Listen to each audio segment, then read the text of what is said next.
Just look at this. This is amazing.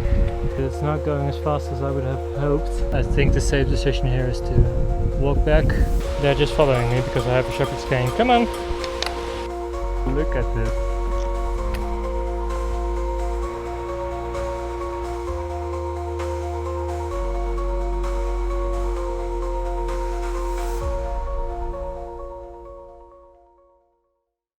Today we're going to climb this mountain behind me to gain access to a remote national park in Norway called Reinheimen. So follow me, let's go! First part of the route is basically a sandy stairway up until Norrafjellet. Should be about 900 meters up, right over there.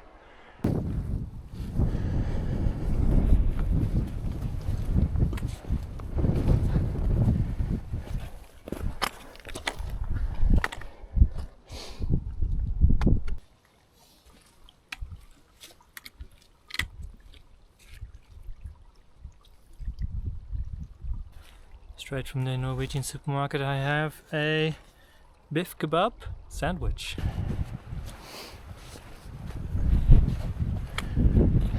Now that is magnificent.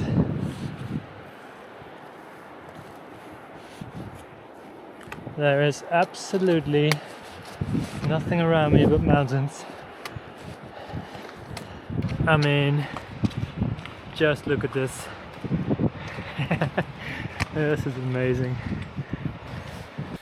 Oh, this definitely feels like a checkpoint unlocked kind of situation, because this might be a campable site, and up there, well, yeah, there's not that much. So I still am trying to cover the ground today, but it's not going as fast as I would have hoped. The terrain kind of sucks here, which I should have known. I mean, I knew, but I was just overly optimistic. We're gonna push on a little bit further, but if we at some point think, well, it's too much for today, we can return here and make camp. So we're at the glacier right now, and that's all good, but it's foggy, it's getting late, and I know that the upcoming kilometers there will be no place to set up camp. So I think the safe decision here is to walk back a couple meters, find a place in these rock fields, which I did see, and set up camp there. Maybe admire the glacier tonight and call it a day and continue tomorrow. Honestly, Trolltinden, you win this one. Not gonna lie, didn't really go as expected today. The clouds didn't clear up as I kind of was hoping they would, and the route is much steeper than I anticipated, so I had to turn back. We're gonna try a different approach tomorrow, and for now I did manage to set up camp in this quaint little dip with some flat grounds, so kind of miraculously, because everything above is uninhabitable and everything down is also kind of steep, so this is the only plateau that we managed to set something up. So I got some water cooking right now, and I got my bed set up. I'm gonna talk about my gear a little bit more later on, but for now I'm just gonna enjoy my food, and I'll see you tomorrow. Yeah, well, looks pretty much the same as yesterday, except for that bird over there. My tarp is completely wet on the outside. Luckily I stayed dry on the inside, and gonna make our way down. There's something reassuring about seeing the village downstairs. It kind of invites you to come down and have a cup of hot coffee. But we're gonna have to climb down a bit before we get there.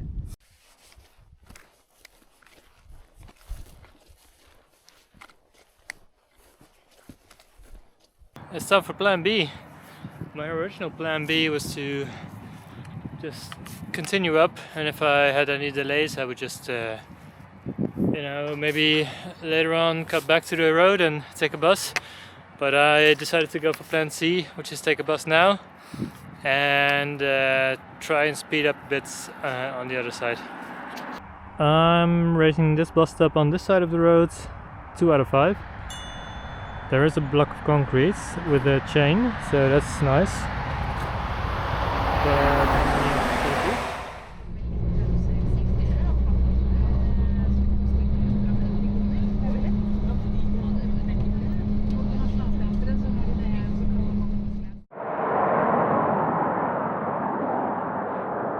I've arrived in Kylling, which is visually so different from the Andalsnes region. It's much more just hillsides and rivers and a little less mountainy. So that's exactly what I was looking for. Let's get going into the woods and find a place to camp. Some hostile sheep on the road.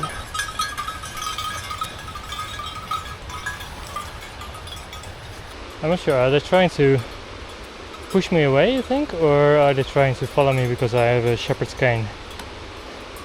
Because it looks like they're just following me because I have a shepherd's cane. Come on! Don't look, but I think we're being followed. Yeah, we are a little bit. Lucky for me, there's sheep. Would have been a whole different story if it was a wolf pack. I intend to circumvent this entire mountain system on the right side, camp on the back, come back at the front. No more climbing for me, just walking and enjoying the scenery in the national park.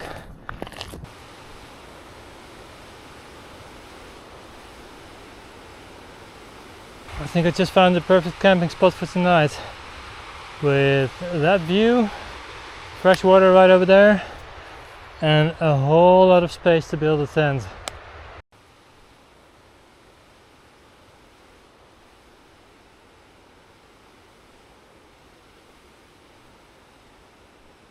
You're probably wondering what am I eating during all these days, and well, I brought some special stuff and some pretty regular stuff, starting with the freeze-dried meals. Got one for every night. Basically tried all the different brands because I don't know which ones are good or not, so I'm gonna test these, from the Norwegian real thermats to fire pots to our own Dutch brand. Then for lunch we have these tortillas. They're flat, so they're easily packable. They stay well longer than bread, and I have some peanut butter that I can just spray onto it, and some chocolate sprinkles to go with it. So that's my lunch, and I supplement that with a lot of bars, protein bars, climb bars, and some noodles are in here. Now for snacks I have some peanuts here, some raisins, and some beef jerky, which I can eat at night or whenever I feel like it. I bought these fruit bars, these are real fruit bars, and these are fruit jellies, which are great for during hiking as a little snack. Some tea and some coffee, of course. I got the coffee right here. A couple things that I thought were pretty smart were, I brought this, like a lemonade maker. It makes 6 liters of strawberry lemonade. So if I'm ever tired of drinking water, I can just put some of this in and it makes lemonades. And also I brought this, which is fried onions from a pack in the supermarket. Brought some with me so I can sprinkle that onto my hot meals at night, and it will supplement it beautifully, because these are usually a bit of a watery mess. So put some crispy on it. Didn't think of that myself. I actually got my inspiration from Brooklyn Nine-Nine Jake Peralta. Someone who's eaten a lot of ramen in his life, here's a tip. Leave a few noodles uncooked and then sprinkle them on top afterwards like a garnish.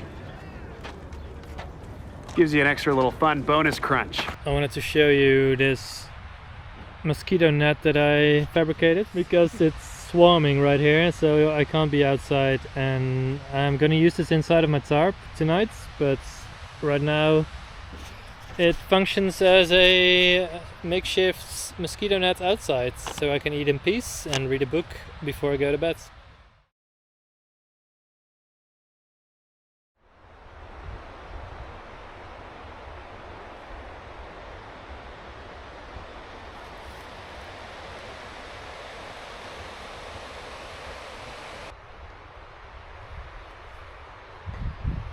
The sun was here just a moment ago. I woke up in the sun and with the beautiful views of the mountains. They're gone now because it's cloudy again, which will make for good hiking weather for today. Slept through the night, my gear held up quite nicely again, and it's time to make some breakfast.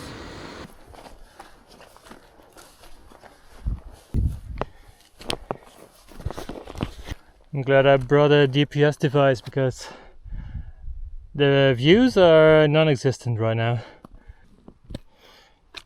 Well, what do you know? Right on cue. The mist is disappearing and the mountains are appearing. And the blue skies. Look at that. This is magical. Look at it.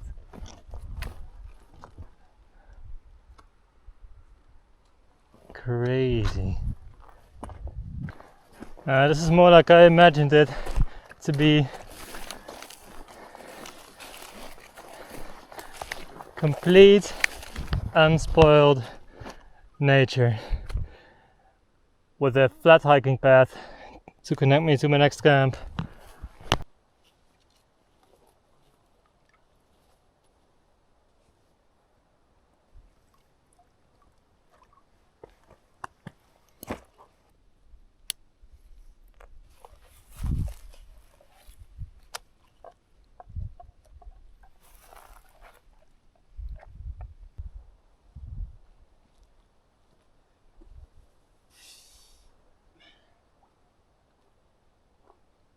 So I decided to not go much further today. After lunch I walked to the lake after the one where I was, and I decided to just call it a day because my legs are sore and this place is probably the best camping spot I'm gonna find today.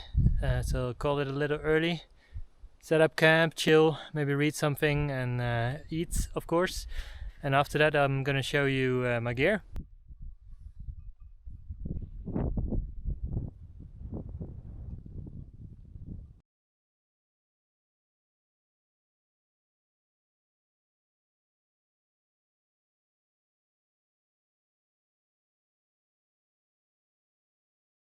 I actually brought a paper book, Jo Nesbo, Blood Ties, which is a Norwegian crime thriller, I think, so it's very fitting.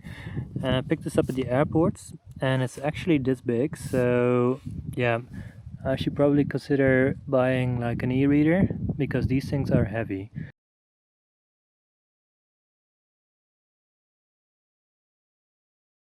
Let's talk a bit more about the gear that I brought on this trip to keep me warm and keep me sheltered.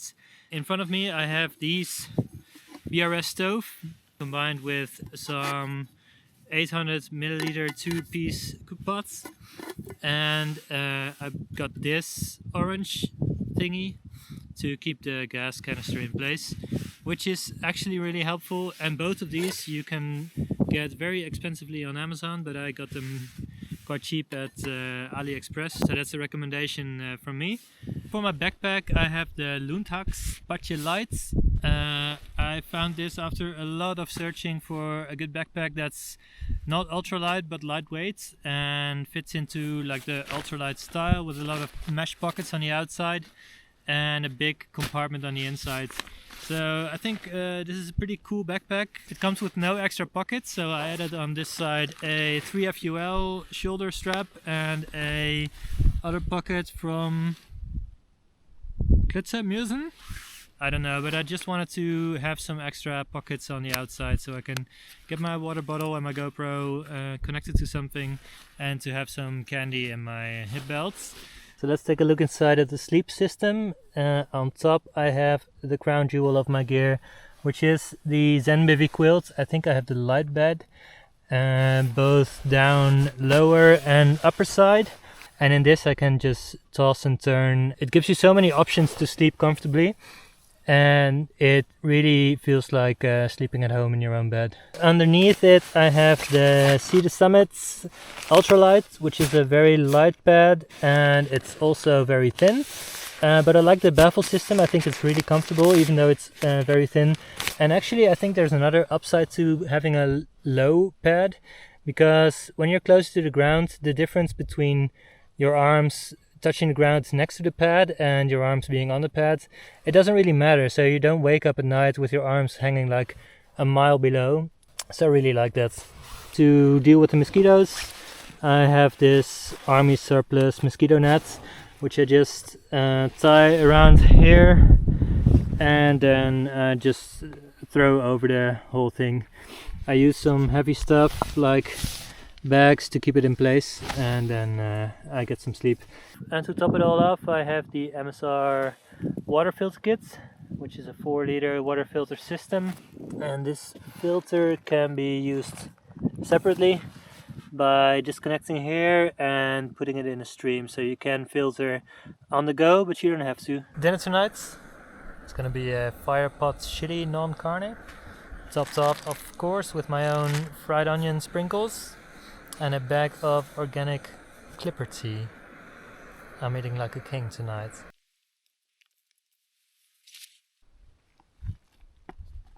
It's actually crazy what a hot meal can do for your morale in the wild.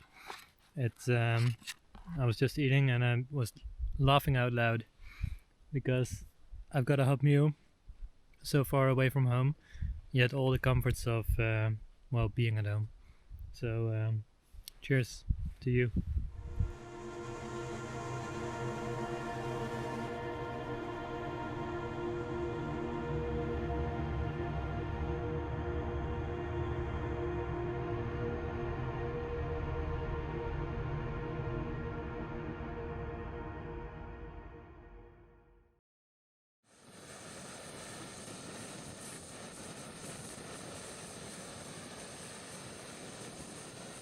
Good morning, if you can call it that.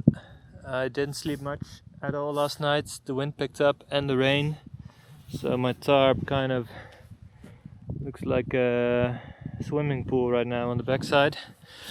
And I know I'm not the best at setting up tarps, but I'm kind of starting to blame the nylon material as well. And this is the sound you have to endure all night. And all in all, I think I got 4 hours of sleep. Right, all packed up. I'm gonna follow the lakes, cross over and go around all the way around that mountain and stay on level ground as much as possible.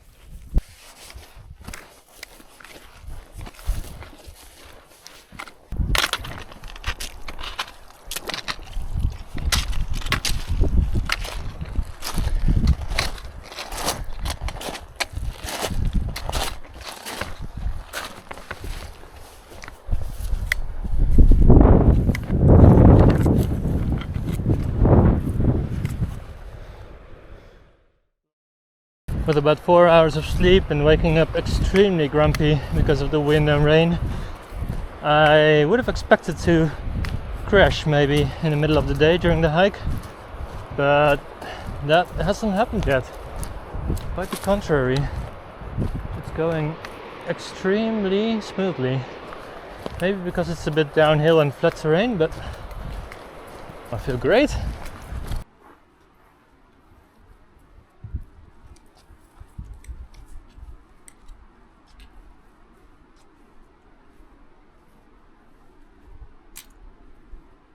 As soon as I saw this tree behind me, I thought, well, we found our camping spot for the night, and surely it looks great behind me because there's a lot of grassy fields, it's very flat and it's out of the wind, so those are all pluses. However, the land is soaked with water, and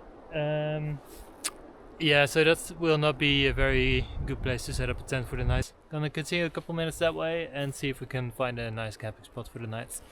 So I was considering going back, but then I heard the sound of the river and I thought, well, let's just take one last look before we continue the search. So I took off my backpack and I found something that will amaze you guys. I'm gonna head there right now. And look at that. I mean, tell me this is not the best camping spot ever. And you haven't even seen the view from up there. It already looks so campable. And then, there we go. This is pretty cool. Yeah, it's a bit noisy, but when you're down on the ground it will fade away, and you know, just white noise for the sleep tonight. I know I'm tired enough for it, so it won't be a problem.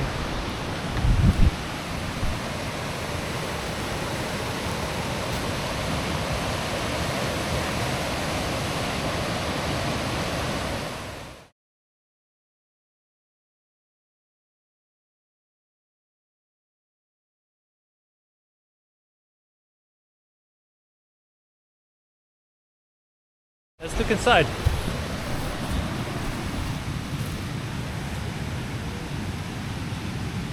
Camp is made, the water is filtering, got my snacks ready. It's time to continue this thriller by Joe Nesbo.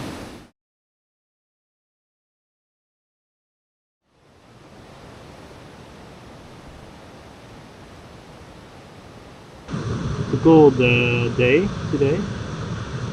I think it's a couple degrees above freezing point. So I decided to make a hot breakfast for myself. Some noodles, some coffee, and eat it inside of the tarp where it's just a bit warmer. The final packing of the backpack is completed, and it's kind of a shame because I think the weight threshold that I reached with eating a lot the past couple of days has made it finally inside of the actual recommended weight range, which is about 14 kilos I think. I think it will carry like a champ on the final part. Time to get it on my back and walk the final parts back to the bus station.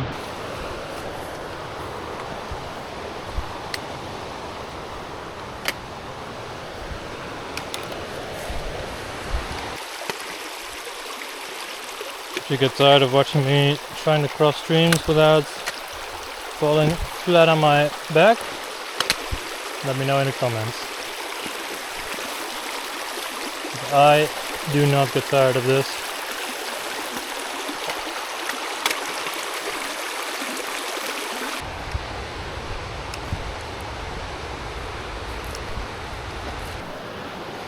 But that's a house with a dog.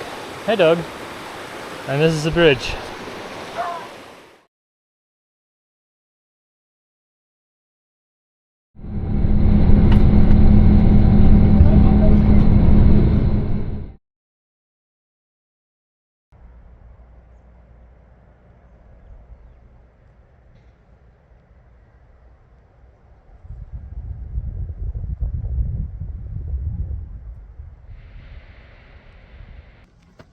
As I leave the city behind me for the final approach, I've got everything packed including my GoPro, so this is on the phone.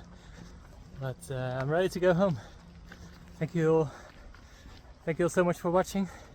I'll see you guys on the next trip. This little creature I think has been here all night underneath my legs and hasn't moved so far. So I'm pretty sure it's still alive. I'm gonna kick it away. Okay, maybe it was dead.